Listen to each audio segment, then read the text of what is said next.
It was a night just like this. 6 campers were out with their scoutmaster on an overnight camping trip. They were just settling in after a long day of hiking when suddenly they heard it. A wailing coming from the forest that chilled them to the bone. They had all heard of the Woods Witch. Everyone around here had heard of the Woods Witch.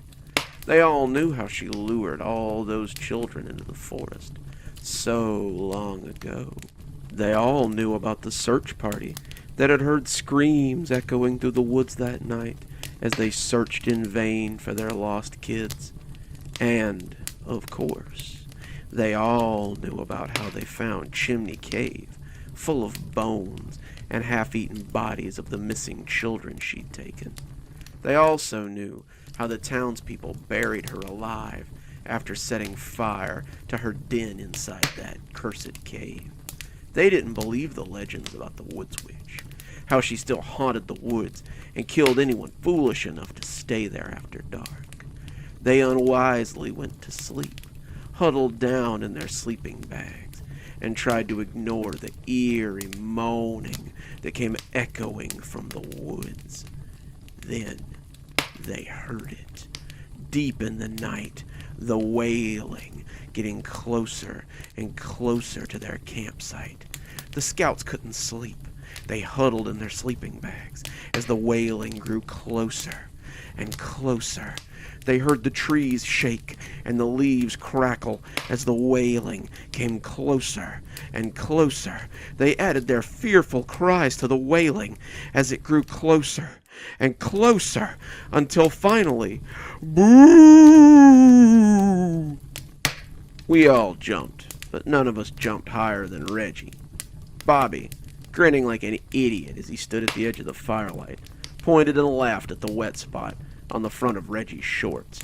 His cretinous little friends joined in, but I just sighed and shook my head. Every day with this bunch, I swear. Look, guys, Wedgie had a little accident. Bobby cawed laughter as his other 2 meathead friends laughed along with him. Mark and Kyle weren't much higher in the brains department than Bobby, but they knew enough to laugh when he laughed. Otherwise, they might find themselves at the end of a beating. I looked at Reggie and sighed. How did a kid like Reggie get roped into the Boy Scouts? I had been with the Scouts for about 3 years now, and I think if my dad hadn't been so serious about me staying, I would have left after the first week. I know it doesn't seem like much, kiddo, but if you just climb the ranks, maybe even stay until middle school, it'll look good on a college transcript one day. You gotta think about those extracurriculars while you're young, he said with all the weight of a man handing down a cosmic truth. Yeah, thanks, Dad. After 3 years of being in a 4-man scout troop with Bobby Terry and his idiot friends, all I had to show for it was some knot-tying knowledge and the ability to identify poison oak. The last 3 years had also been filled with Bobby and his friends trying to tease and bully me, and me ignoring them until they stopped, only to start up again a little while later. The scoutmasters we had tried to hold our attention, but the 3 of them were more intent on making everyone else's life a living hell than learning about knots or birds or whatever. In a way, it had been a blessing when Reggie joined. Reggie was this overweight kid with glasses and a fear of everything. He had transferred into my troop about a month ago. Reggie and his mom had just moved into town, and even though he'd been in the Scouts before, he seemed pretty pathetic at most everything. The only thing he seemed to excel at, and even I felt a little bad about thinking it, was being a big fat target for Bobby and his friends. I felt sorry for him, of course, as he sat there in his chocolate-stained uniform and his discolored shorts that had been peed in one too many times. Still, it was also kind of nice to get a break from Bobby and his constant need to torment someone. Since Reggie had come along, I had been all but invisible to their kind, and I kind of liked it. Scoutmaster Mike, our designated grown-up for this trip, sighed and glared at Bobby. Bobby Terry, if you don't calm down, I'm going to call your father and tell him to come pick you up. Is that what you want? Bobby stopped laughing. Bobby's father was the only thing that seemed to take the wind out of his sails. Mr. Terry was a beefy car mechanic with no neck and big scarred hands that always made me think he beat the cars into submission before fixing them. He always showed up to get Bobby at the end of meetings in his ratty old blue Ford, wearing his faded blue jumpsuit with Terry stitched on it and a slim cigar poking out of his mouth. He always growled around that cigar to tell Bobby to get the hell in the truck, I'm missing my dinner. It had been unanimously decided, my dad once told me, that Bobby's dad didn't have to chaperone scout outings, and this seemed to be just fine with Mr. Terry. Reggie sniffed and stood up sheepishly. Mr. Mike, I think I need to change my pants. Scoutmaster Mike blew out a long, horsey breath. Go ahead, Reggie. The rest of you go get ready for bed. We have a long hike to Chimney Cave tomorrow, and I don't want to hear about anybody being tired tomorrow morning. Lights out in 20. And with that, he set about getting the campsite ready for bedtime, as we shuffled into the big 6-man tent we'd all be sharing. It wouldn't do any good to argue with Scoutmaster Mike. He wasn't an ideal scoutmaster, and arguing usually just got you a locked tent flap as he sat in his tent and ignored you. Of course, he wasn't supposed to lock his tent, but my dad told me that Mr. Mike had this weird fear of bugs crawling into his tent at night, so we always ensured his tent was secured with a lock from the inside. I flopped down onto my sleeping bag as Mark, Kyle, and Bobby arranged their bags close enough that they could see what Bobby had brought. I took out my lamp and a copy of Lord of the Rings as I settled in for a little reading before bed. Reggie came into the tent a few minutes later, wearing a pair of pajama bottoms with cartoon characters on them. He smelled slightly of urine, and when he pitched his bag towards the other end of the tent, I was silently glad. The other 3 boys were gathered around Bobby's sleeping bag, ignoring Reggie for once. Bobby had taken some of his father's dirty magazines, and now that their tired game of pick on the fat boy had ended, they were content to ogle the glossy pictures. Reggie crawled into his sleeping bag, looking for all the world like a giant green caterpillar. I went back to my book, losing myself in Tolkien's world of elves and orcs and magic rings. When it became apparent that Scoutmaster Mike wasn't going to yell at us to turn the lights off, and no one was going to opt for an early bedtime, I rolled over and went to sleep. The following day, Scoutmaster Mike didn't come out for breakfast. We banged on his tent and tried to get his attention, but he wouldn't come out. The cooler with the food was in his tent, so we started getting restless after a breakfast of granola bars, water, and trail mix. We were supposed to go on our hike to Howling Cave today, and as the morning crept closer to midday, we all began to get pissy as small children are wont to do. Finally, Bobby shouted that he had just cut the tent open and see what was taking Scoutmaster Mike so long. After he failed to find his pocket knife, though, the threat stopped being so threatening. I, for one, was pretty glad he had lost it. Nothing in these woods frightened me as much as Bobby Terry with a knife. Finally, at around 10:30, Bobby announced that we should all just pack up and go to Howling Cave ourselves. Without Mr. Mike? Reggie asked, a stutter creeping into his voice. Oh no, Wedgie, I guess you're right. We can't go without him. Gee, maybe we'll just roll his tent along behind us so he can sleep and chaperone us. Guess without him, stupid. It's not like all of us haven't been there before. This was technically true. When we were first-year scouts, we had all camped here.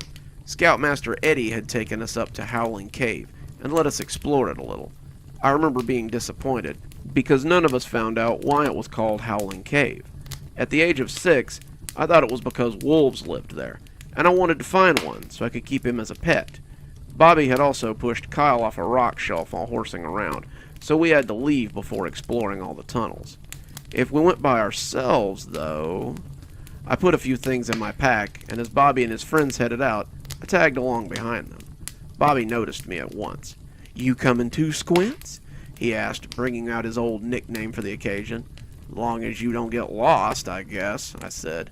We hadn't gone far when a loud, running, huffing figure came up to join us in our travels. Reggie had thrown on his bulging knapsack, and it looked like he was prepared for a week on the Appalachian Trail. His mother had packed half a pharmacy and 2/3 of a Sears camping department into it. He was now running after us like the devil himself was in pursuit, clanking and shaking all the while. Bobby sneered at him, but replaced the sneer with a big cheesy grin when he came blustering up to join us. "Oh, good! You made it, Wedgie. This hike just wouldn't be the same without you," he said in a saccharine sweet voice. The rest of the hike was spent with Bobby and his friends having a whispered conversation that I did not like. Despite what I'd said earlier, there was no chance of us getting lost. We may not have been in a state park or anything, but Howling Cave doubled as a trailhead for a branch of the Appalachian Trail, and there were markers all along the way. The hike was an easy one, half a mile up to the cave on fairly level terrain through the cool shadows of the woods. Bobby and his friends led the way, and Reggie and I were relegated to picking up the rear as we went along. I had expected Reggie to slow us down or start whining like he usually did, but he kept pace somehow and seemed pretty comfortable as we rolled along. Even so, there was sweat standing out on all of us by the time we got to Howling Cave. The entrance yawned like a hungry mouth, and as we stepped into the coolness of the cavern, we were plunged into near darkness in no time. Flashlights winked on, and we swept them around the big entrance cave, the ceiling hanging like a waiting predator. The beams fell on a series of tunnels. The tunnels were called the Roots, and the cave we were in was called the Trunk. Many of the trails met up and cut back to the Trunk, with only a few of them ending in dead ends. A ranger, or whoever was in charge of keeping the bears and things out of this popular tourist destination, had nailed a plaque up on the wall that showed the tunnel's various routes and intersections. We were all looking at the map when we heard the wail. It was otherworldly, like a banshee's cry, and it seemed to slice through the trunk like a knife through butter. We all looked up at the sound, and Reggie wasn't the only one who looked a little scared. We all stood perfectly still for a count of 5, before Reggie voiced what we were all thinking. What was that?" "Maybe," Bobby said, a sly grin stretching his face. "It was the woods witch who lives in this cave. She smelled your dinner rolls and got hungry, Wedgie." Bobby turned suddenly and grabbed a double handful of the boy's large and overflowing gut. Reggie screamed and tried to pull away, but Bobby had him in a firm grip and cackled madly as he pinched and pulled at the fat rolls. Reggie finally pulled away, and as he stumbled, sobbing to the stone floor, I found myself reaching to help him up. "Knock it off, Bobby," I said, already tired of this crap. "Can't you stop being a jerk for 5 seconds? Bobby oohed comically. "Look here, guys, I think Squint's found himself a boyfriend." They laughed, but I ignored them as we started down the closest trail. Anything to get away from Bobby and his little asshole brigade. I wasn't surprised when Reggie tagged along. The fat boy kept pace behind me easily, but I ignored him as we walked. I took paths at random, pretending to look at the cave formations and other natural wonders as they fell into my flashlight beam. We walked in silence for a while, the tunnels becoming slightly claustrophobic, before he thanked me for standing up for him. I guess no one had ever really stood up for Reggie before, because he seemed unsure of himself as he tripped over his hastily constructed thank you. That Bobby is a real asshole," he finished, and then covered his mouth like he'd committed blasphemy. I laughed a little. Couldn't help it. He can be. Just stand up for yourself. Maybe he'll stop. Reggie chuckled. "Maybe he'll rip my head off," he said, his voice low. We came to a fork in the path, and Reggie looked sheepishly at me. I have to pee. Will you wait for me?" he asked. I nodded, and he went down the left-hand path a ways until I couldn't see him anymore. As I stood there waiting, that stupid noise howled through the cave again, and it spiked every hair on the back of my neck. What the hell is that? I thought to myself. Far from being scared, it made me curious. Caves don't naturally scream, woods witches are not. So while I was sure the howling was how the cave had got its name, I found myself wondering how it made the noise that gave it such an ominous title. I was still wondering when suddenly and unexpectedly a tall humanoid shape lumbered from the darkness ahead and screamed at me. A beam of light lit its face, some 5 feet in the air, and I stumbled and fell backwards onto the stone floor. I scrambled back on my hands and butt and felt my palms open up as the creature walked towards me. It let out another ear-splitting howl as it towered over me, and I sat on the stone floor. All I could think to do was turn my flashlight on it and see what was going to kill me before it devoured me, my beam shaking a little as it revealed them. That's when the creature started laughing, and I realized that it was just Bobby sitting on Mark's shoulders. I got up, spitting curses as the two boys separated, flustered and thoroughly upset. I was getting ready to give them a piece of my mind when a new scream split the air. It wasn't the usual deep-throated howl of the cave, and it certainly wasn't the cry of some animal. Instead, it was a child's scream, and in it was held all the fear and hopelessness of a child's life before he comes to learn that the real monsters are the ones that walk on two legs. It was Reggie's scream, and without thinking, the three of us began to run towards it. We found Reggie sitting on the cave floor in much the same way I had been a minute ago. He was crab-walking backwards, his sneakers making little rubbery scuffing noises on the ground as he tried to climb the far wall. As I ran up, I caught a whiff of a weird smell that wafted around the small chamber, some metallic odor that became known to us when we finally came up to where Reggie was. Kyle's body hung limply from the cave wall. Someone had cut his throat for him, and then opened his stomach down to the groin and let his entrails fall out like long ropes. Someone had pushed him against the wall. The red drag marks as he'd slumped proved that, and his clothes were soaked with red, sticky blood. The three of us took a few steps away from the body, and then did what any boy our age would do, given the circumstances. We ran. The earlier trip from the camp to the cave took about 30 minutes, but I'm pretty sure we got back to the campsite in under 10. I'm still a little dazed as to how we got out of the cave so fast. As we reached the familiar tents and fire pit, though, we collapsed into huffing piles of winded flesh. Reggie began throwing up noisily into the fire pit. None of us commented on it.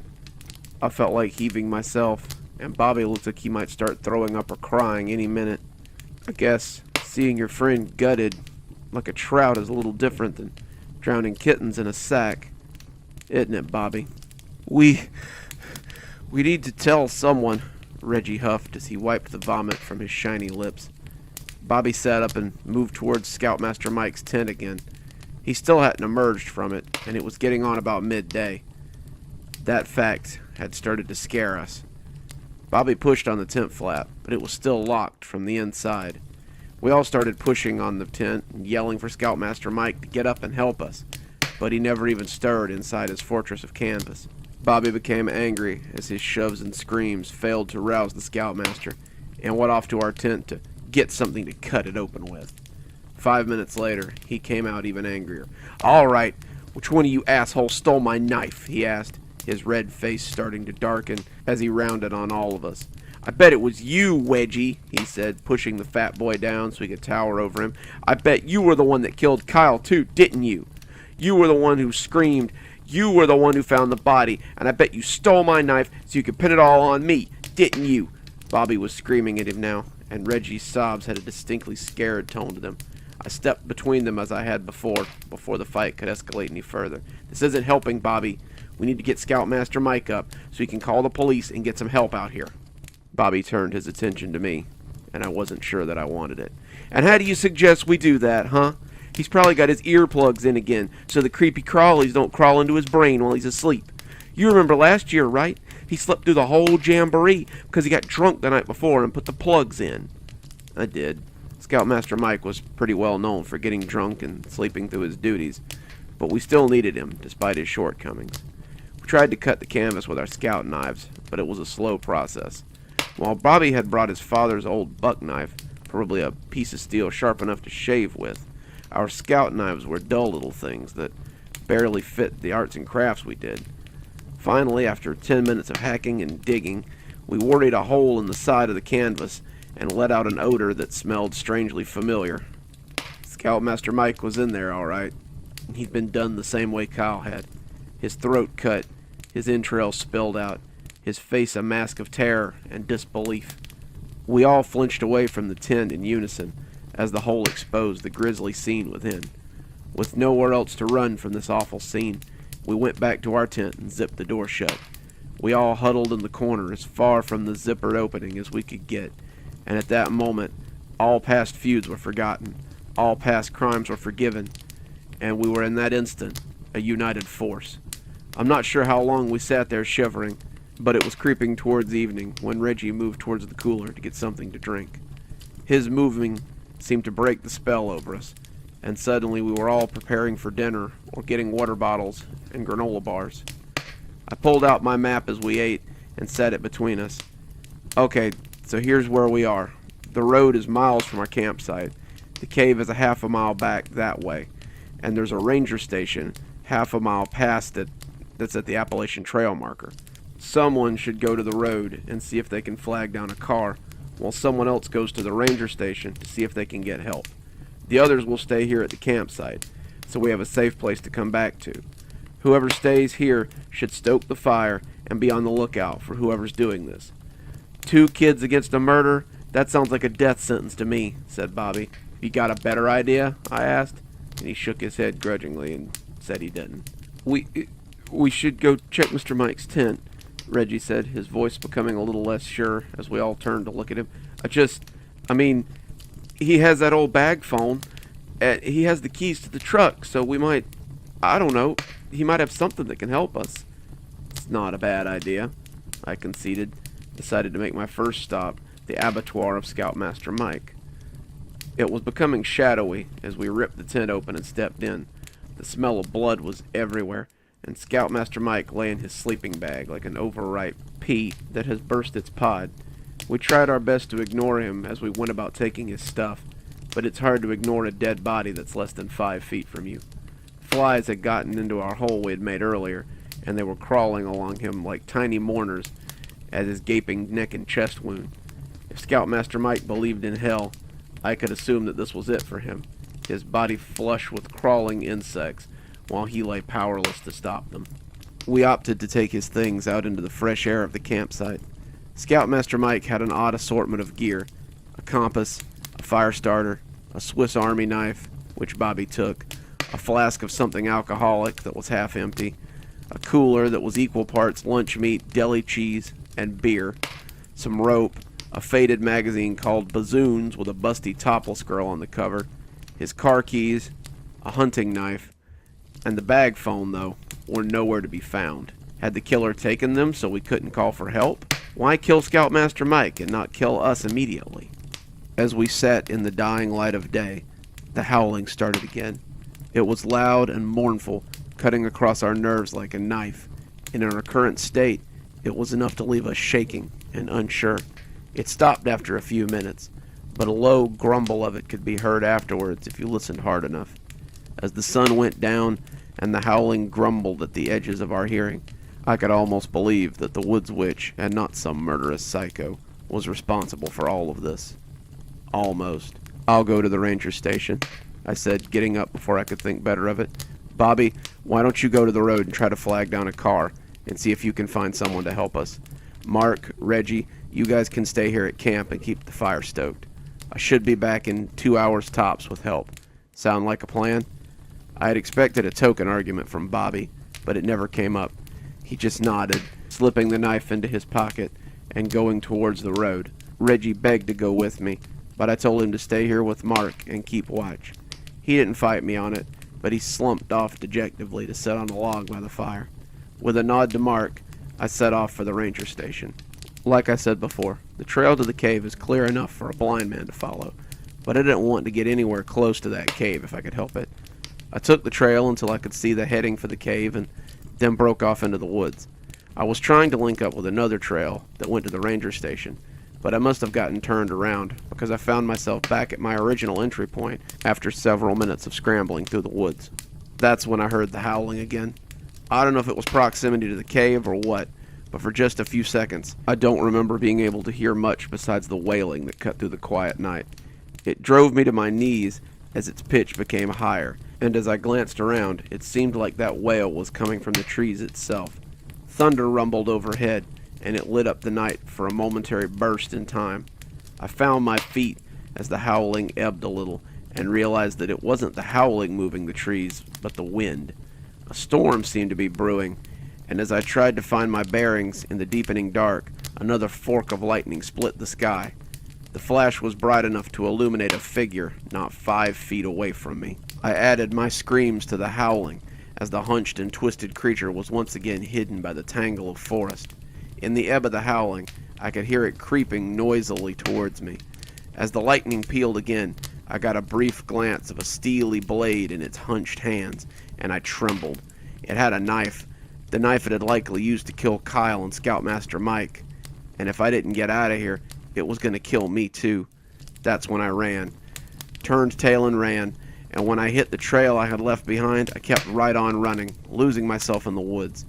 I have no idea how far I ran, limbs whipping my face and branches cutting my legs, but it was well and truly dark by the time I found the stream. I crashed into it like a herd of buffalo, and my feet snagged on a rock as I stepped in. I fell, tumbling over in the cold water of the shallow stream, and cut my forehead on a jagged bit of rock. I came up sputtering, hand going to my forehead to staunch the blood, and as the lightning flashed again, I saw something in the water. A neat little package was submerged in the sluggish current of the stream. It was wrapped in fabric of some kind, and I realized that it was a pair of scout shorts as I unwrapped it. They smelled awful, but the river had washed them somewhat and left them soggy. Inside the shorts, however, was the Motorola bag phone Scoutmaster Mike had brought, and the keys to his truck. Both had been drenched by the river, but the keys had been banged around and bent up. I doubt they would even fit the ignition of the truck ever again. I stared at the things for a second, puzzled as to why someone would do this, when I realized the shorts were too big to belong to anyone but Reggie. Why steal Reggie's shorts for this? That's when I heard someone screaming close to the river, and I realized how close to our campsite I was. I could see the shadowed hulk of our tents, and though the camp should have stood out like a beacon with its roaring fire, the flames had guttered, and the camp was bathed in shadow. A drop of rain hit my forehead as I stepped into camp, and a lightning flash lit up another body sitting next to the fire. In a brief spark of light, I was certain it would be Reggie, his protruding guts opened and overflowing.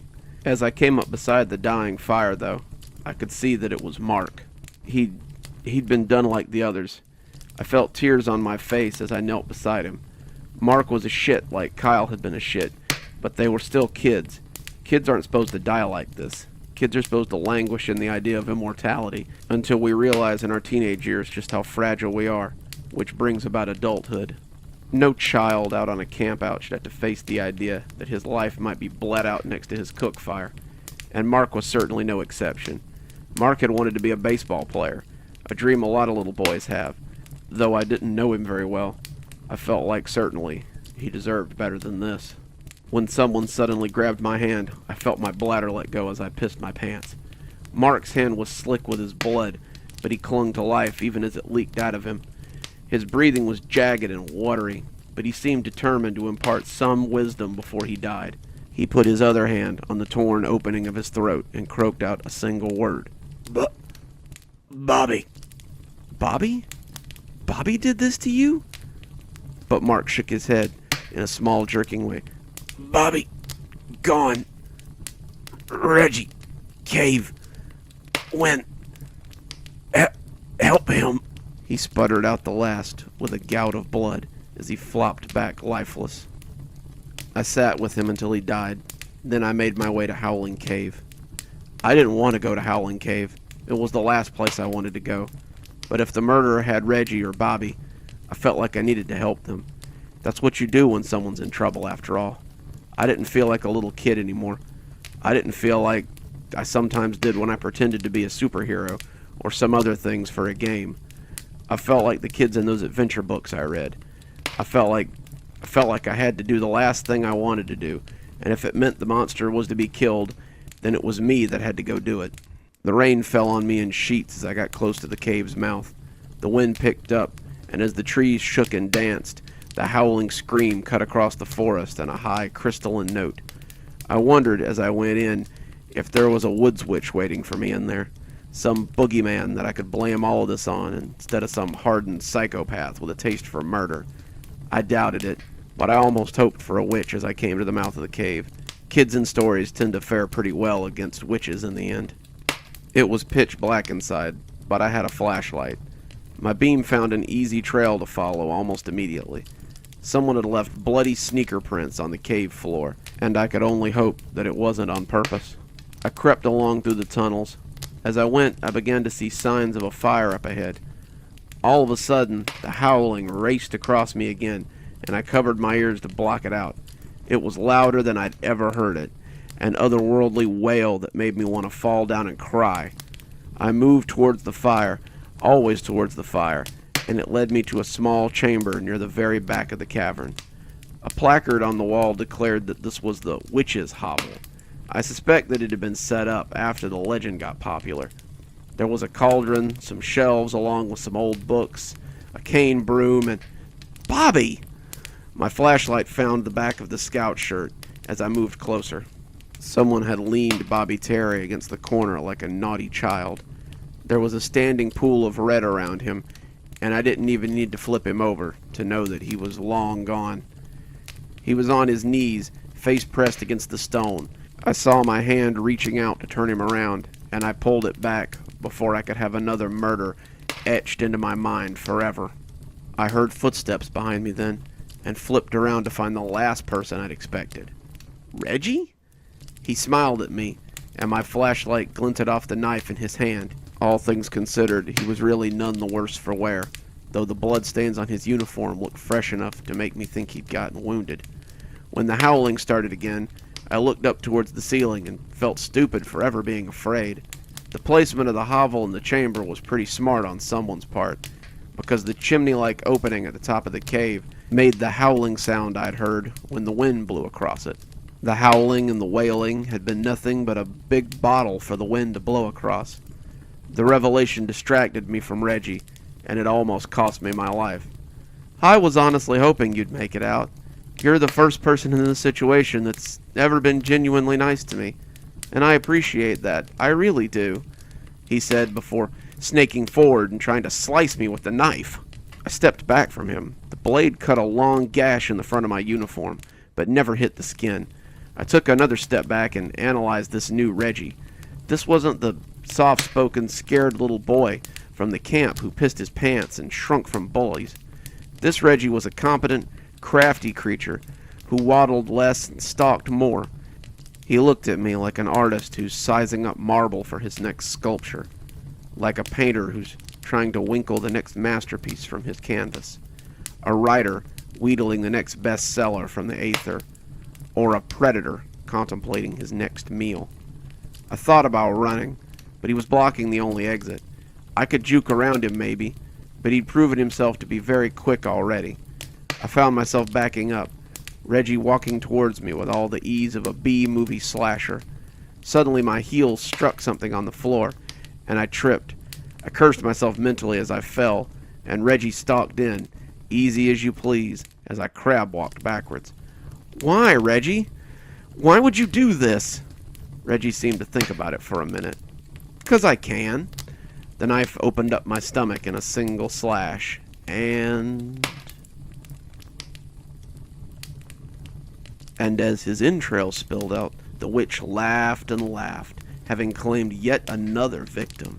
The police would later find the bodies of the scouts and their scoutmaster, but no sign of the weapon or the killer would ever be discovered. To this day, they say you can hear the witch's unearthly howl on quiet nights, and those who sleep within her woods may find themselves to be her next victim.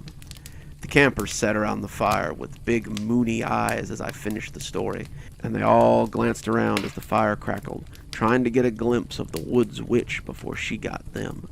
The woods suddenly caught a pine knot, and the loud crack made all of them jump before laughing at their own jitters. The 7 scouts, none of them older than I had been when I first stepped into the woods, discussed the story in low whispers amongst themselves. A pudgy, freckled-faced scout with the unfortunate name of Davy spoke up just as I thought they were all about to settle in for the night and drift to their tents. "Scoutmaster Lawson, is there really a woods witch?" One of them, a tow-headed kid named Ken, who reminded me a little of Bobby Terry, guffawed loudly and made a rude noise. "Little Davy's scared of the woods witch. It's just a story, Nimrod." Actually, my own scoutmaster told us about the woods witch when I camped in the woods. It's a local legend that's supposed to have some historical fact. Though I doubt she still lives anywhere around here, I said. Davy looked a little relieved as he put another marshmallow on his stick and held it out over the fire. "Thanks, Scoutmaster Lawson." "Call me Reggie," I said, smiling. "All my friends used to."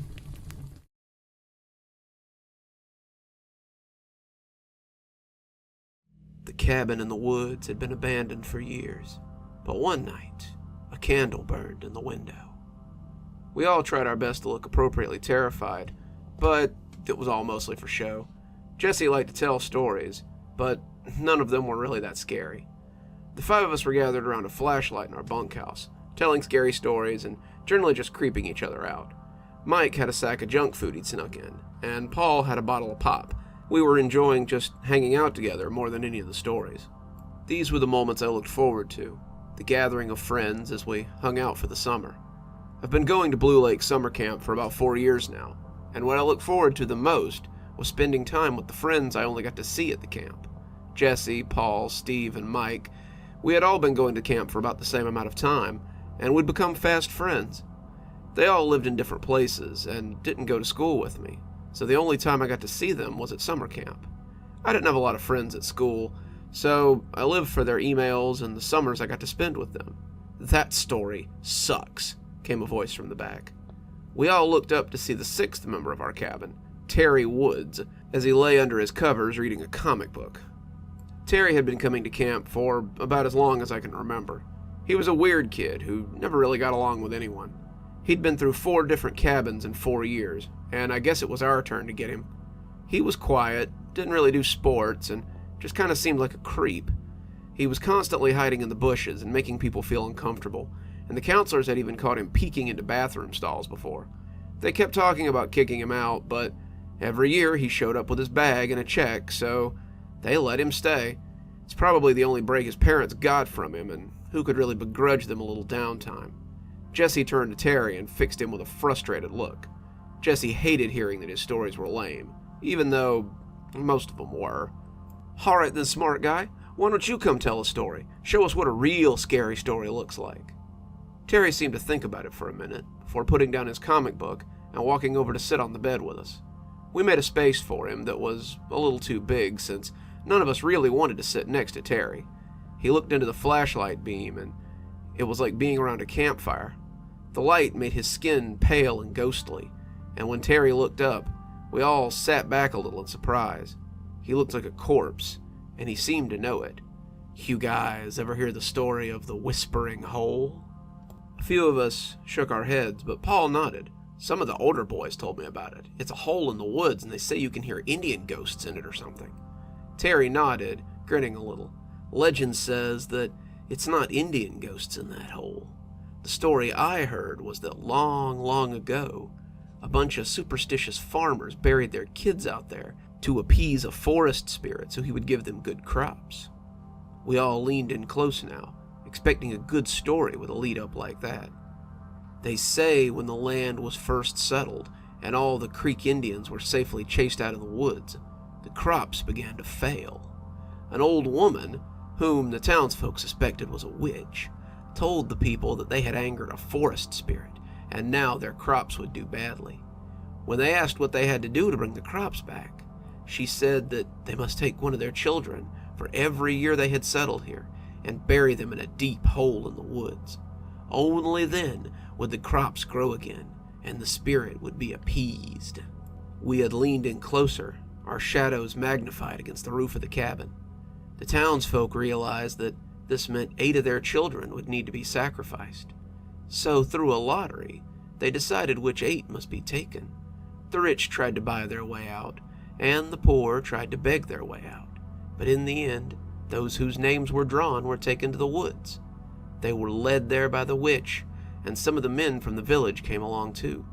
Suddenly, the ground opened up to accept their sacrifice, and they herded the children into that space. When the last one fell into the earth, the forest erupted in a mighty roar. The crops grew, and the town prospered. But if the townspeople needed to be reminded of the price they paid for their prosperity, they had only to visit the hole in the woods and hear the whispers of the children. The town is gone now, but the hole whispers eternally. We sat in silence for a moment, all of us looking at each other as the story came to an end. Terry had created something special here, but none of us believed it. It was just a story, plain and simple. Or so we thought. "Wow," Jesse said. "Gotta give it to you, Ter. That was a good story." "Oh, it's no story," Terry said. "The hole exists. I've been there." We were silent for a few seconds. Then we all began to laugh, thinking Terry was just making a joke. All of us, except for Terry, that was. As the laughter died, we all looked at his deadpan stare and realized he was serious. "You want to go?" Terry asked. The five of us looked at each other. Did we want to go out in the woods with someone we didn't quite trust and didn't really like? I already figured I knew how the rest would answer, but when Jesse spoke up, it came as a bit of a surprise. "Sure, let's go see this whispering hole. You're in, right?" he said, looking right at me. I surprised myself by nodding, but the other three shook their heads almost at once. Mike was afraid. "It could be dangerous out there. I don't think I want to go." Steve was condescending. "There's no whispering hole. Terry's just trying to play a trick on us, guys." Paul was sensible. "We should get some sleep, guys. Counselor Hank said there was going to be a big hike tomorrow, and we don't want to be tired for it." In the end, though, Jesse wouldn't be turned away, and I certainly wasn't going to let him go by himself. So, Terry, Jesse, and I snuck out of our cabin and trotted off into the woods with only the moon to guide us. "So," Jesse asked, "where is this whispering hole?" "Not far," Terry said, leading the way. "The camp's actually pretty close. It's about a mile, I guess." Jesse balked at that. "A mile? That could take us nearly an hour in the dark." Terry grinned that same jack-o'-lantern grin at him. "Then I guess you better start walking and stop talking." Then he headed off into the woods, and it was either follow him or turn around. At this point, turning around didn't seem like much of an option, so Jesse and I went. The woods were alive in a way that we had never seen during the day. I saw a pair of eyes looming overhead a second before an owl took flight. The crickets hit a reeing point that was close to eye-watering. The sounds of squirrels and birds were replaced by night creatures that were just beginning to come alive. With the moon on high and the wind rustling the overhead canopy, we felt immersed in an alien world the deeper we went into the woods. This was different than the camping we did. This felt almost dangerous, and it was exhilarating to three young boys in the woods alone at night. We followed Terry for about 45 minutes, all of us sweating and waving off the clouds of mosquitoes, before Jesse asked him if he was lost. "No, I know where we're going. It's just a little farther." He had picked up a large limb and was using it as a makeshift machete as he thwacked at the branches. I had found a stick of my own, a large one that I was using as a walking stick, and I saw Jesse looking around for a stick of his own. The way he was doing it, though, made it seem weird. He wasn't looking around in that lackadaisical way that kids look for sticks. Jesse seemed to be looking for a stick with a purpose. "You okay?" I asked, keeping my voice low. Jesse started to answer, but grinned as he found a big stick that looked like a club. He picked it up and took some test swings before turning back to me. "Much better now. I feel way better now that I have something to defend myself with." "You hear something following us?" I asked, looking around to see if I could spot it. "It's more what we're following. I don't really know Terry. Do you?" I shook my head, ducking a low-hanging arm of a pine bough, and yet, here we are, following him into God knows what. "You buy a story about a whispering hole?" I don't know. "Not really," I said with a little shrug. "So then, where's he really taking us? Is this some kind of psycho crap? I want to be ready if it is." I realized that I had done the same thing without thinking about it, and tested the end of my walking stick against the dirt. It was a sorry excuse for a walking cane, but I supposed it was better than nothing. Watching the back of our guide, I suddenly wondered if we could take Terry if it came to it. Terry was fat, but he was also bigger than either Jesse or I. I had seen him play soccer once, and he seemed slow and easily winded. If he got his hands on you, though, I wondered what might happen. He could probably hurt one of us really bad, and then it would be up to the other to either fight him off or run for help. At a mile, I didn't like the thought of having to run all the way back to camp, but I liked the idea of running while Terry stalked me through the woods even less. It didn't matter, though. Not really. Once we came to the hole, it was all irrelevant. The closer we got to our destination, the quieter it seemed to become in the forest. The sounds of night birds and insects softened at first, like sounds heard with the TV volume turned down. But the deeper we went, the more they seemed to become actually silent. We were soon walking through a silent forest, and it made my skin crawl. Forests aren't supposed to be like that, and the idea that something actually lay ahead made me break out in goosebumps. What could it be that had scared all the wildlife away? What could it be, and what would it do to 3 kids who just wandered into its territory? Terry suddenly stopped, declaring that we were there. He stepped past a little ring of trees, and we followed him. Terry had the stick balanced on his shoulder, but when we came into the open space, he pointed at the hole with the gnarled branch. "There it is, boys, the whispering hole, just like I promised." We turned to look, and I could see Jesse's fingers were white as he clutched his club. When we saw the hole, though, those fingers seemed to become boneless, and the stick spilled out of them. He stepped towards the hole like a drowning man paddling for a raft, and I felt equally as moved. The whispering hole wasn't a hole at all. It was like nothing so much as a grave. The grave was about 6 feet tall and 6 feet across. The earth had not been dug out, despite the amount of it sitting on either side of the hole. The way it looked, the earth had simply spat the dirt out like a mouthful of spinach, to have its mouth free of the taste. The pit was deep, too, and Jesse and I bent over to look down into the black mouth of that chasm. The whispering was slight, sounded more like a babbling brook than actual whispering. Jesse made a rude noise, looking back at Terry as he rolled his eyes. "It's just an underground river. You drug us all the way out here to show us an underground river?" Terry shrugged, but his grin never faltered. "It's the whispering hole. Have a listen. They say you can hear the voices of those dead kids down there." Jesse bent over, listening to the sound coming up, but that seemed like a great way to topple into the hole. Instead, I laid down on my stomach, putting my ear over the hole and listening to the sounds inside. I had worried about the edge of the pit crumbling and sending Jesse falling in, but the edge of the pit seemed to be made of stone. It reminded me of nothing so much as one of those random caves you sometimes find in Minecraft, those openings in the earth that just wait to be found. I had wanted to see if I could squint and see the bottom, but it was too far down to see anything. I wondered how we were hearing the water when a voice whispered up into my ear, "Beware, he's gonna push you in." I looked down into the pit and then over at Jesse, who was straining his ears and looking in. Who had said that? He's pushed so many into the whispering hole. Sometimes it's people he knows. Sometimes it's people from camp. But it's always him. Get out. Get out while you still can. I turned to see if Jesse was hearing this, but that was when Terry made his move. I looked up just in time to see him shove Jesse with both hands, sending him falling into the hole. I rolled before I could really think about it, and it saved me from getting a tennis shoe to the face. Terry was still smiling, but his foot was coming down again and again as he tried to stomp me.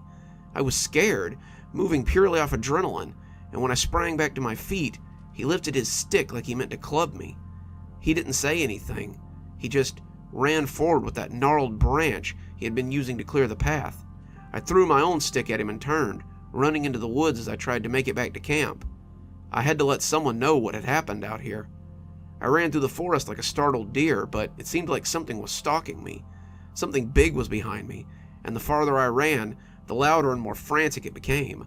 I felt like Snow White as I ran through the woods, the once enchanting landscape now little more than a nightmare forest that grabbed at me with every step. The pine boughs whipped my face, the rocks and palmettos sliced at my shins, and the constant rustling of something behind me kept me on edge. Every time I would think about stopping or slowing down, I would hear it and it would pique my adrenaline again. I could have run for hours as I dodged the large something, but eventually I saw the familiar lights of the camp not far ahead of me. The closer I got, the more I expected that frantic rustling to crop up again.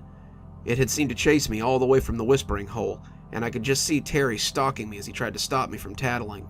What would he do if he caught me? Would he club me with that branch? Or would he just drag me back to the hole and toss me in? When I broke free of the woods and made it back to those familiar cabins, I felt blessed indeed. The scoutmaster came after a few minutes of steady knocking, and he looked grumpy. When I told him what had happened, though, he woke up pretty quick. He pulled me into the cabin and took my statement as he called the police. The police came and had me take them to the whispering hole immediately. Most of them looked like just regular cops, but A few had bags of climbing gear for spelunking. The scoutmaster and I went with the 8 officers and 1 dog, and as the woods got quieter again, I knew we were getting close. When we came into the clearing, I didn't see any sign of Terry anywhere. The guys with the bags looked over the edge of the hole, and with their spotlights, they found Jesse as he lay at the bottom. I was so afraid that he was dead, but one of the officers said that he was moving some when they shone the light on him. They told me later that we had both been very lucky, since Jesse had fallen almost 50 feet into the underground cave. Both his legs were broken, badly broken at that, and he had hit his head pretty hard, but he was alive. The guys with the bags went down to get him, a stretcher coming down on a cord, and when they got there, one of them said that they'd need some body bags after they got the kid airlifted out. There's about 6 other bodies down here, and all of them look like children. Most of this stuff the police either asked me about, or it was stuff that I picked up when I wasn't supposed to be listening, but it paints a pretty grisly picture of Terry's crimes. Well, not Terry, I guess, since there is no Terry. Terry had taken 6 other kids to the hole, 2 of them campers from the previous year, and just shoved them in. He had made up the story of the Whispering Hole to take other kids out to the spot so he could push them in and listen to them die. A few of the bodies had clearly died on impact, but the coroner said that a few of them had probably lived for a day or 2 as they sat out there dying. The sicko had probably come to check up on them as they lay bleeding to death, and it appeared he had meant to make us his next 2 victims. There's a manhunt going on right now for Terry, but the camp has relatively little information on him. The address they have goes to an empty lot in a trailer park. Terry pays by cashier check every year, and the phone number they have on file goes to a disconnected number. They've never met Terry's mother or father, and they have no idea where he lives. They know that he lives close to the Whispering Hole, but the chances of finding him might be slim if he lives in the woods somewhere with relatives. The camp has agreed to call if he turns up, but camp is definitely canceled this year for Jesse and I. Mom says I can visit him in the hospital if I want, and the paramedics told me that he wouldn't be alive if it wasn't for me. So do yourself a favor, and don't listen to any stories about the Whispering Hole if they're told around the campfire this year. Terry will need a new hunting ground, and he may be coming to a summer camp near you.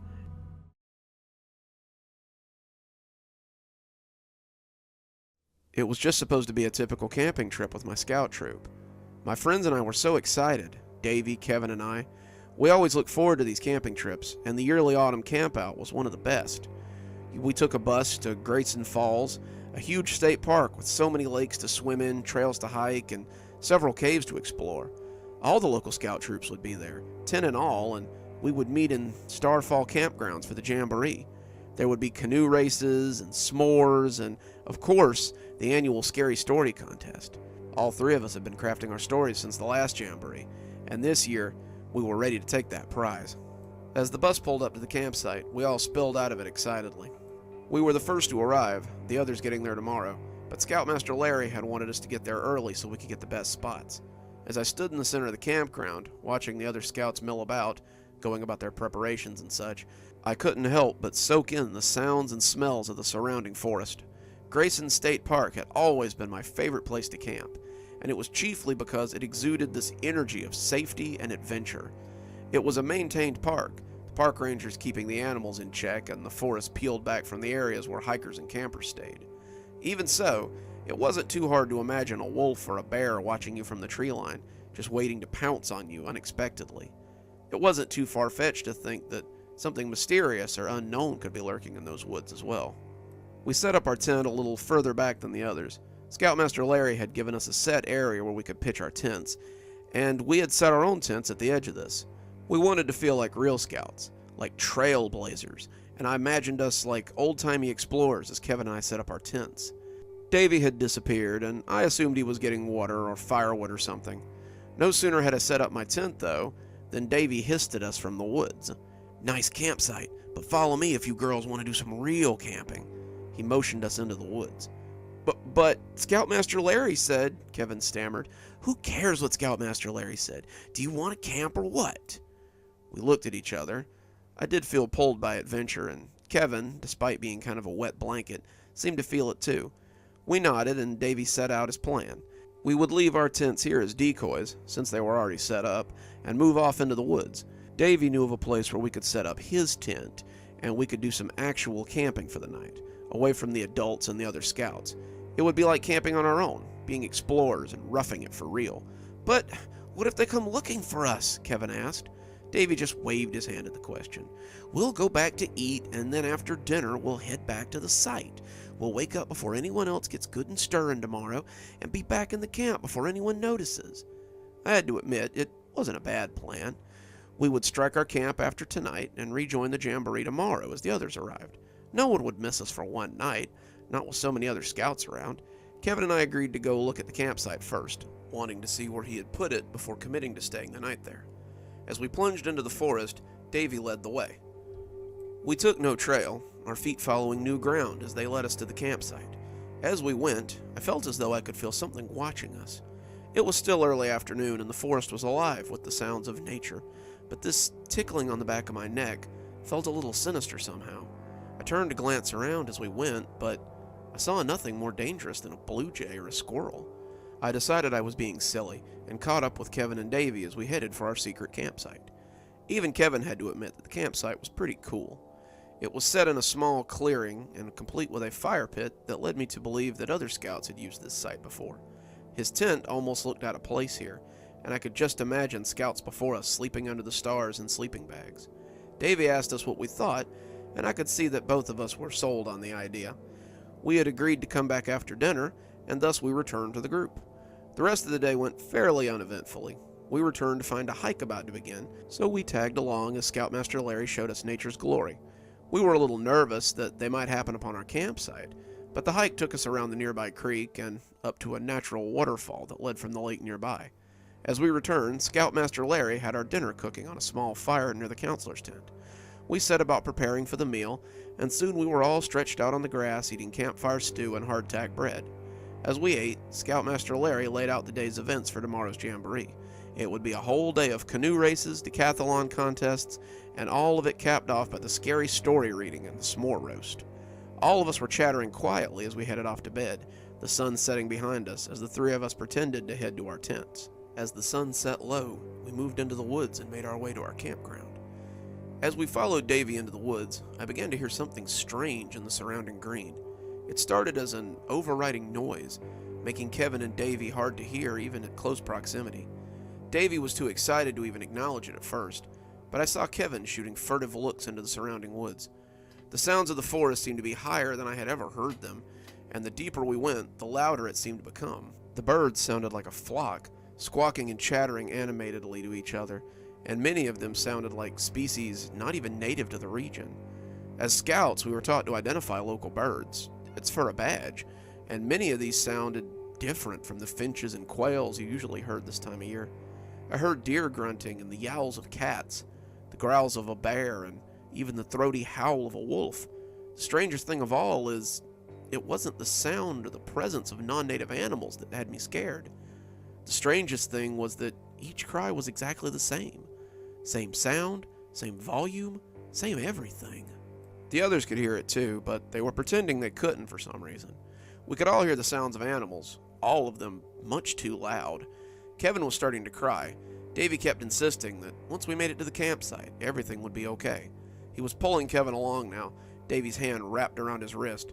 Kevin was nearly frozen with fear, and I could see his eyes shining as he was half drugged through the trail. When we reached the tent, we all went straight in, not daring to even start a fire. We huddled in our tent, Kevin hyperventilating, as Davy and I peeked through the flap. The forest was still very loud, very populated, but it seemed to stop at our campsite. It was like a song heard from behind a door. You know the song, but the words are muffled. We watched the woods, both of us agreeing that we couldn't go back. We would have to stay the night, and Davy thought that we should probably sleep in shifts too. There's definitely something out there. If we sleep in shifts, we can catch it if it tries to sneak up on us. I agreed, but for the moment, the two of us just watched the woods. The noises were moving away, like a troupe of actors on the move, and Kevin came to join us as well. We spent an hour just watching the woods, and I was surprised when I looked over to find Kevin snoring in the corner. The adrenaline was kicking out, and we were all getting tired. I told Davy I was going to lie down as well, but I just couldn't get comfortable. I was so tired, but my mind wouldn't shut off. I lay there, angrily tossing for what felt like hours, and that was probably why I heard them. I had just started to doze off when the first of the voices scraped across my senses. I woke up to find Davy and Kevin stirring, roused by the voices outside the tent as well. They were familiar voices, campers and scoutmasters we knew, all of them calling our names. They were out in the woods at night searching for us, and their voices clattered through the dark wilderness in a jarring way. They were too loud somehow, disturbing the perfect silence of the night. They also seemed wrong, like the animal sounds from earlier. Each of them was the exact same name, called in the exact same way, again and again. Davy opened the tent, looking out into the darkness for a flashlight. The forest was still dark, the crickets and the night birds alarmingly silent. The quiet of the night was disturbed only by the yelling searchers, and the sounds of their voices were making my skin crawl. Kevin seemed shaken as the voices grew closer and closer. Maybe we should just go to them, guys. They're gonna be mad if they find us out here. We should just say we were out here using the bathroom or something. His voice shook as he said it, and I could tell he was getting ready to bolt. Kevin was the type who feared getting in trouble more than silly things like possible death. Davy turned away from the flap to look at him. Are you crazy? If we stay right where we are, they'll never find us. Kevin didn't seem so sure, though. As we stood at the tent flap, watching the woods and listening to the voices, Kevin made a sound like a wounded cat and made a break for the woods. He shoved past us and went running into the brush, yelling that he was sorry for making them look for him. We heard him apologize up until his yells were suddenly cut off. He was stammering apologies one minute, and the next, he was silent as the grave. Davy and I stood looking out into the woods, shuddering in the sudden stillness that held sway across the dark green world. Then, as suddenly as they had stopped, the voices began again. We could hear Kevin's voice amongst them, calling for us to come out. Davy, I said, both of us still looking out into the woods, my eyes having just realized something my brain should have a long time ago. If they're out there looking for us, why don't they have flashlights? Davy contemplated this, and it seemed to scare him just as much as it scared me. We went back inside, huddling in our tent as the voices grew closer and closer. Davy zipped up the doorway and walked backwards into the suddenly flimsy canvas tent. He seemed afraid to turn his back to the doorway and just sort of stood in the middle as he kept his eyes fixed on the secured opening. I hunkered in my sleeping bag, listening to the voices call our names as they came closer and closer. Davy shuddered, cocking his head like a dog who hears a noise. He suddenly took a step back towards the door, and I yelled at him to get away from there. I hunkered down in my sleeping bag, hearing the voices calling our names, and my tears were wet as they slid nakedly down my face. We were trapped out here, alone, with no one to help us. Why hadn't we just stayed with the others? I sunk deeper into my bag, hoping I would wake up to find out this had all been a dream and feel silly for letting it scare me. I opened my eyes as the zipper door slid open. I looked out to find Davy standing in the doorway, looking at the voices that seemed to surround our tent. I begged him to close it, begged him to come back, but he only glanced back at me, almost apologetically. The moon cast his face in stark relief, turning him into a carved totem, and then he turned and stepped out into the night. He left the tent open, and I heard him scream as whatever was calling to us got him. His scream was high and long, cutting through the monotonous calling like an axe through a melon. It cut off at the peak of his terror, and the sound of it ending made me bunch down in the sleeping bag all the more. The next time I heard his voice was when it joined that frightening chorus, all of them now calling for me. I put my hands over my ears, trying to block them out. I wanted them to stop. I wanted this all to be over, and I sat shuddering, suddenly becoming aware that I couldn't hear anything. I pulled my hands away from my ears, slowly at first, and heard nothing but the silence of the outside night. I looked at the flap of the tent and found only the soft rustle of the fabric against the zipper as I began to worm my way out of my warm cocoon. I got about half out when suddenly they were all around me. Their hands pushed at the walls of the tent. Their faces were canvas-covered masks as they tried to push their way inside. I could see their terrible features and hear their ragged breathing as they all shoved at the thin barrier of my tent.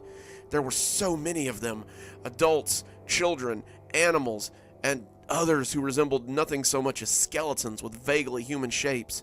A shadow fell onto the floor of my dwelling, and I looked to see one framed in the doorway. I zipped my sleeping bag shut then and hunkered down at the bottom, a snail trapped inside its shell. Outside, I could hear the monotonous voices surrounding me again, moving in for the kill as I shuddered at the bottom of my sleeping bag. When I heard the metallic zipper, I knew I was done for. The creature sank its face into the mouth of the sleeping bag, and I cowered as its bony lips peeled back in a mirthless smile. It opened its mouth. It screamed my name, lunging at me with its bony teeth, its pale white skull luminescent in the darkness.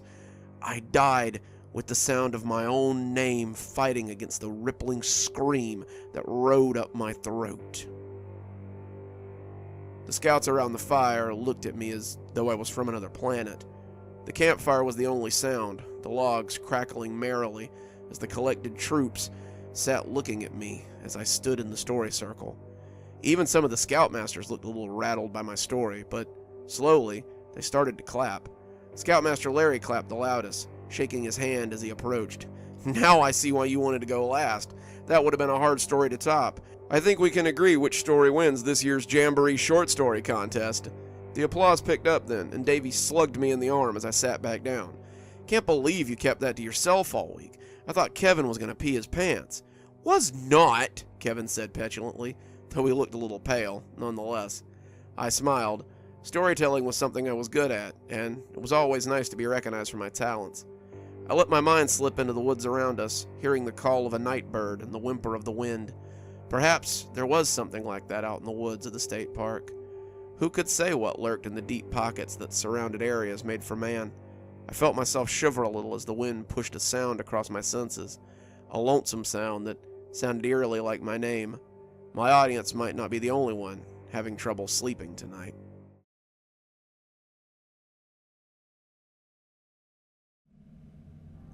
All I wanted when I was a kid was to go to summer camp.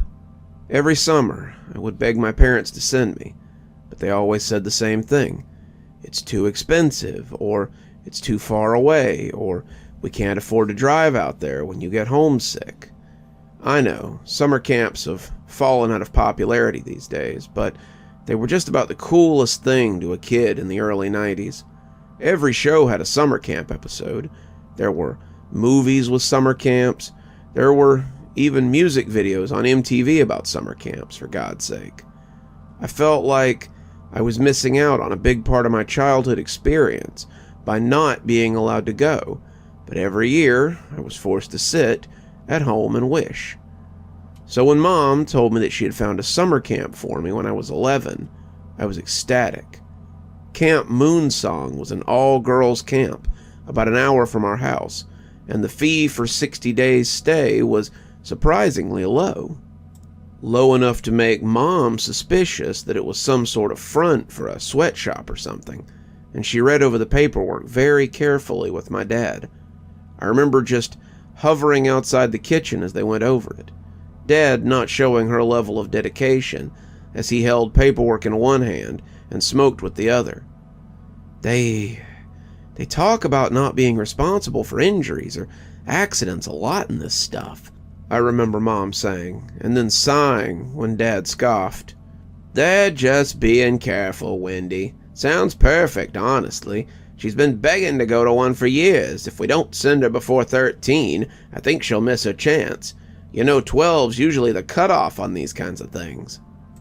They discussed it for a while, and when they finally came and said I could go, I was overjoyed. I had my bags packed before the last week of school was even out, and on the second day of summer vacation, my mom and dad drove me to the camp for drop-off. It was beautiful, one of those camps like you see on TV. It was in the middle of the woods with a bunch of little cabins next to a lake, and I could see a boathouse, hiking trails, archery courses, and all kinds of things that I was chomping at the bit to go try. We met the head counselor at the main cabin, a smiling blonde lady named Gladys. And after some hugs and some last-minute checks of my stuff, my parents headed out, and I was shown to the Sparrow cabin, where I would be staying for the next 60 days. That is where I met Lauren, Sandy, Heather, and Claire, the girls who would be my cabin mates. Sandy and Heather were 12, and this was their first time at Moonsong, but not at sleepaway camp. Lauren was 10, and she had never been to camp either, so this was a first for both of us. Claire, however, had been coming here for about 3 years, and she was the only one of us who didn't look excited. She was trying to put on a brave face, clearly not wanting to spook us, but her mood was kind of off. Claire was also our cabin captain, so when the loudspeaker came on, welcoming us and telling us to meet at the pavilion for orientation, she led the way. The pavilion turned out to be a small amphitheater, a stone stage with rows of concrete seats leading up and out of it. We took a seat at the section near the stage, all of us chatting animatedly, except for Claire, as the other cabins assembled. Each cabin had 5 girls. There were 6 cabins in all: sparrow, magpie, grouse, dove, hawk, and crow. They had all spread out a little, giving each cabin room to gather, and as we all sat chattering, the camp counselors arrived to start the orientation. "Welcome, welcome, welcome, campers," said Gladys, her voice echoing off the stone benches, "and welcome to another exciting year at Camp Moonsong." There were a few other adults on the stage, and she introduced them as the activity directors. There was a counselor for swimming, canoeing, archery, hiking, nature studies, physical challenges, and arts and crafts. Gladys told us how our daily schedules would be posted on the bulletin board outside of our cabins at first light, and that each day would end with a marshmallow roast at the fire pit. "And don't forget, the fire pit is where we choose that night's sleepwalker," she said, something that brought nothing but polite claps from some of the campers. I saw more than a few of them that looked like Claire when she said it, and I realized there might be something a little strange at work here. Our first activity was archery, so Claire took us back to the cabin to get ready. "So, what's with the sleepwalker thing?" I asked, Heather chiming in as well as Claire went to go get a shirt that was a little more comfy. "It's nothing," she said, stripping out of her polo and slipping on a t-shirt. "It's just something that Camp Moonsong does. It doesn't mean anything. It's just tradition." "What do you mean?" I asked, the 4 of us falling in behind her as we headed for the range. She made a frustrated noise, rounding on us angrily. Just don't worry about it. If you're lucky, it won't be a problem anyway. There's 30 of us. The chances are good that a few of you might never have to see it," she said, the last more to herself than anything. "See what?" I asked, but she ignored me as we came to the archery course. We had archery, arts and crafts, and a trip to the lake that day, and by the time the sun set and the bonfire sprang to life, I found I'd quite forgotten about the sleepwalker. We spent a while roasting and eating marshmallows, singing songs, telling spooky stories, and then I saw Gladys step close to the fire with a box that rattled a little. Some of the girls looked at it ominously, Claire among them, but Gladys was all smiles. "Okay, campers, it's time to pick tonight's sleepwalker. You returning campers know how it works. If you reach into the box and draw out the black ball, you're tonight's sleepwalker." I snorted, not quite sure why this had some of them so worried. What, were they gonna come and scare us in our cabin if one of us drew the black ball? Would we have to scare people? What was this, I wondered, because it all seemed kind of ridiculous. The box had barely gone through 5 people when a girl of about 8 got the black ball. It was clearly her first time here because she seemed pleased but mystified as she handed Gladys back the ball. Gladys asked what her name was and then announced that Brenda was the summer's first sleepwalker. After that, we all went back to our cabins, even Brenda, and I remember sitting up a little with the other girls and whispering about how silly it all was. Were they trying to scare us or something? "Ooh, sleepwalkers," we all said as we laughed, but when Claire told us to go to sleep, she said something that took the starch out of our sheets. "Wait till tomorrow morning, then we'll see if you still think it's funny." She was right. The bugle woke us up the next morning, and we all shuffled to breakfast in the mess hall. Amidst the chomps of cereal, toast, eggs, and bacon, I heard someone sniffling loudly. It wasn't normal sniffling, like the kind you get from someone being homesick. This was different. and I didn't have words for it yet. I do now that I've grown up a little. It's the hopeless kind of sniffling from someone who's lost something they can't get back, like a mother or a wife crying for a husband or a child. I glanced over at the crow table and saw that it was Brenda. She looked terrible, like she hadn't slept at all, and the circles under her eyes looked more like bruises. She wasn't eating, despite how the girls in her cabin tried to coax her, and her eyes seemed to weep constantly. The crow table was next to ours, and she seemed to be telling them in between sobs that she wanted to go home. They were trying to talk her out of it, saying that the chances were low that she would draw it again, and after a few days, she would forget all that she had seen. I didn't exactly know what to make of them, but I would learn. For the next week and a half, I watched as different girls drew the black ball. The ones who had been here before took it better than the new ones, and the new ones were always in tears the next day. Because of how the schedules were set up, we really didn't have a lot of interaction with the other cabins. We lived with the girls in our cabin, but outside of meals and the fire pit, we didn't see the others during the day. Most of them stuck pretty close to their groups during the periods in between activities, and none of them wanted to talk about what was going on if you asked them. Then, about a week and a half after Brenda drew the ball, Heather drew out the jet black sphere and was that night's sleepwalker. I remember the look on her face when she drew it out, the look of uncertainty and fear, and Gladys named her the sleepwalker of the night. She went back to the sparrow cabin, seeming unsure of what to expect, and as we got ready for bed, we all watched her a little apprehensively. "So," Heather asked, "what happens now? Do I start walking or something? Do they come and get me in the night?" "Maybe they're going to make you disappear," Lauren said, and we all laughed nervously. "Just go to sleep," Claire said, and it shut us all up as we looked at her. "It won't happen till then." She slid under her blankets and slid a pillow over her head. So we all settled in, turning the lamp off and nestling down for sleep. Heather was soon snoring, as was Lauren, and I yawned as I drifted off as well. I guessed if something was going to happen, then it would happen. Before I knew it, I was dreaming about swimming and friendship bracelets and all the other things I was going to do tomorrow. I woke up in the middle of the night, filled with a need to pee worse than anything I'd ever felt. I was coming back from the latrines, almost back in bed, when I glanced at Heather and saw something that stopped me in my tracks. Heather's mouth was open in a silent oh of a scream. Her hands were bunched up in the covers, and she was writhing slowly on the sheets of her small bed. Her eyes were closed, shut tight like they might be locked that way, and she sucked in breath like she might be screaming in whatever dream she was having. I woke the others, showing them what was happening, and when Sandy reached out to shake her, Claire grabbed her by the wrist. "It won't do any good, and it could make it worse. You just have to let her get over it on her own." "But we can't just leave her like this. She's in pain," Sandy said. "She could be in more pain if you wake her up. She'll come out of this at dawn, so just let her be."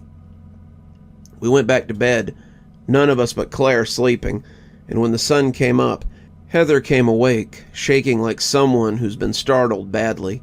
She looked around like something might be after her, like this might all be a dream too, and when we came to comfort her, she began to sob. Her eyes had the same dark circles that I'd seen on the other girls, and she walked to chow when the bugle sounded like a zombie. She didn't eat breakfast, and when I asked her what she dreamed about, Claire shot me a nasty look. "We don't talk about it. The worst thing you can do is to make her relive it." "But if we know what happens when you're the sleepwalker, if you're lucky," Claire said, talking over me as my voice rose, "you'll never have to find out." "No," Heather said suddenly. "No, I want to talk about it." Claire got a pained look. "You don't have to. I know what it's like. It's not something you should have to relive." "Wait," I said, putting something together that I should have a while ago. "You knew this was going to happen, and you didn't warn us. Why didn't you say something?" "'Cause it wouldn't have done any good," Claire said. "Knowing it's coming doesn't make it any easier. It's terrible, no matter if it's the first time or the 5th. I got chosen twice last year. The knowing doesn't matter. It's terrible, every time." "Do you want to know or not?" Heather said, turning to us angrily. "'Cause I'm only going to tell it once, and then I never want to talk about it again." We said we did, and she got a faraway look as she began. "I was in the woods. It was night, and everything was dark. Then I felt something watching me, something like a tiger or a bear or something. It was big, whatever it was, because when it roared, it shook all the trees around me. I started running through the woods as fast as I could. You say I was in bed, but my legs ache and my arms feel the pine needles that slashed at them. I ran and ran and ran, but it never seemed to catch me. It was always just out of sight, just out of reach. And the farther I ran, the more afraid I got. After a while, I felt like I was going crazy. I was so scared, so absolutely terrified, and it just never ended. Then, just as the sun came up, I heard it roar, and I heard the trees rustle as it jumped, and I fell down as something heavy hit me.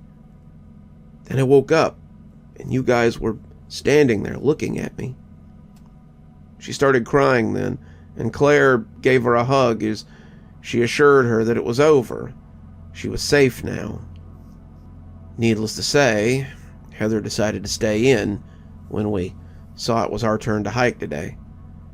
She'd spent a whole night in the woods and saw no reason to spend another hour looking at nature. That's how it went that summer. Every night we drew the balls from the box, and every night it was some girl's turn to spend it in a state of terror. Sandy got her turn, Laura too. Even Claire had to suffer it one night. But never me. Some of the girls went twice, but I seemed to be immune to the black ball. It never chose me. If it hadn't been for the team challenge, I would never have experienced it. Team challenge was Gladys's idea, and she was clearly proud of it. It was the last week of camp, and I'd almost thought I would get away without having to be the sleepwalker. We were gathered for the morning meeting after breakfast, and all of us assembled in the amphitheater. Gladys stood up there, smiling like she had a big surprise for us. And I suppose she was right. "Good morning, campers. This week I have something special planned. Today we start the team challenges. 2 cabins will face each other in 3 events: archery, canoe races, and obstacle course. The winner will be immune to sleepwalking for that night. The losing cabin, however, will all have to be the sleepwalkers that night." No one cheered, but we all knew the stakes. The way it shook out was for 3 days the cabins would compete. On the 4th day, one of them would get the bye, and the other 2 would face off. On the 5th day, the last 2 would go head-to-head for the crown of best cabin. Saturday would be color war, and then pickup. Claire took us aside and told us we had to win this. Everyone in the cabin's been the sleepwalker at least once. Well, almost all of us, she said, looking at me jealously. I didn't feel good about it. Quite the contrary, I felt terrible. Heather had been the sleepwalker twice, Sandy too, and I hadn't been picked once. I didn't want to either. I'd watched them go through it, and it looked miserable. As it happens, though, I had one of the best times on the obstacle course, and I was one of the better campers on the archery range. I felt we had a good chance of winning this thing, and the girls agreed as we started making a game plan. The Sparrows beat the Crows on Tuesday, and when we got the bye on Thursday, we were hopeful that we could win this thing, and the incentive was on full display. The losing team showed up to breakfast with bags under their eyes, shaking noticeably as they refused to eat. Whatever was going on, it was even worse in a group, and we were prepared to win against the Hawks and take the whole contest. We had them at archery, but they smoked us at the canoe race. We were certain that we could whip them at the obstacle course, but that's when disaster struck. As Claire came across the final leg of the course, having gone last so I could go first and give us a strong start, she slipped and fell off the beam, the race going to our opponents. The Hawks won, and we would be the Sleepwalkers that night. We fought it, trying to stay up as late as we could, trying to stay up all night, but we were just so tired. By 11, we were all dozing. By midnight, we lost the fight. I remember blinking owlishly as I watched Claire drifting off fitfully. When I opened my eyes, I was in the forest. We were all in the forest, looking around as we awoke into some kind of strange shared dream. I was just trying to orient myself when I heard the roar that Heather had described, and it galvanized me in a way that nothing ever had. It was like a bear's roar mixed with something feline and something much deeper. I imagined it was a Tyrannosaurus Rex, the scream of some extinct creature come back to life, and I started running.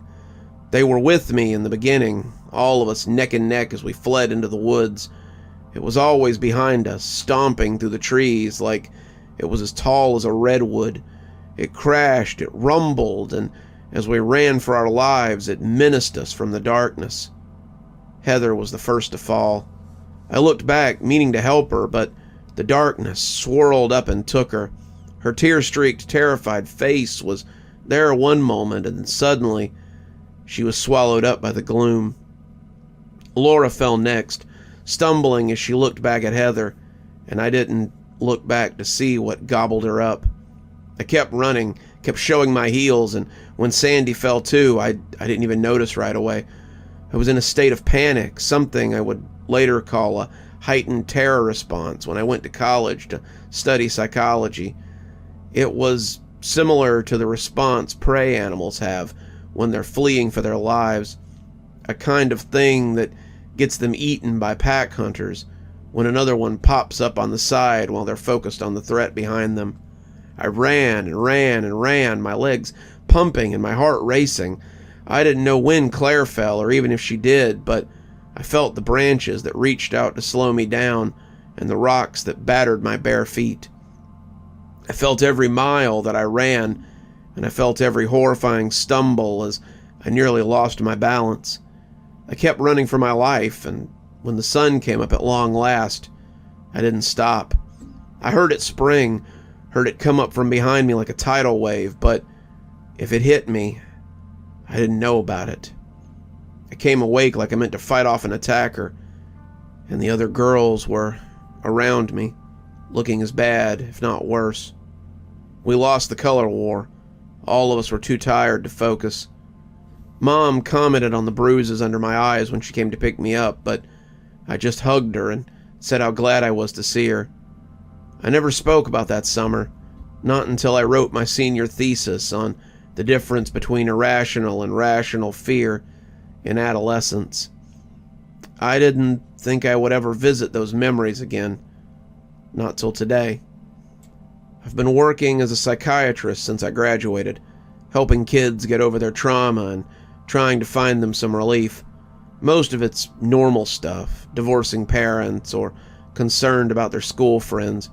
We talk about monsters in closets or stories that won't go away when they close their eyes.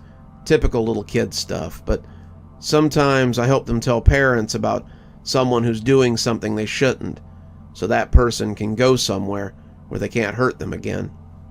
Those are the good days, the days I feel like I've made a difference. When the girl started telling me about the dreams, the ones she had after her mother said they had enrolled her in camp again, I felt myself beginning to hyperventilate. She described dreams of something big chasing her through the woods at night, about dreams that only come when she was at camp, and only when she was the sleepwalker. I didn't even feel it at first when the pen snapped in my hand, and when the girl said, her voice panicked, that I was bleeding, I looked down to see that my hand had the jagged end of a pen buried in it. I told her mother that she might want to find another summer camp this year, not voicing what I actually believed, so I didn't sound crazy.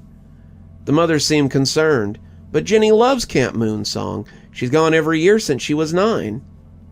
I strongly recommended that she find her daughter another camp, and the two left mollified with a prescription refill.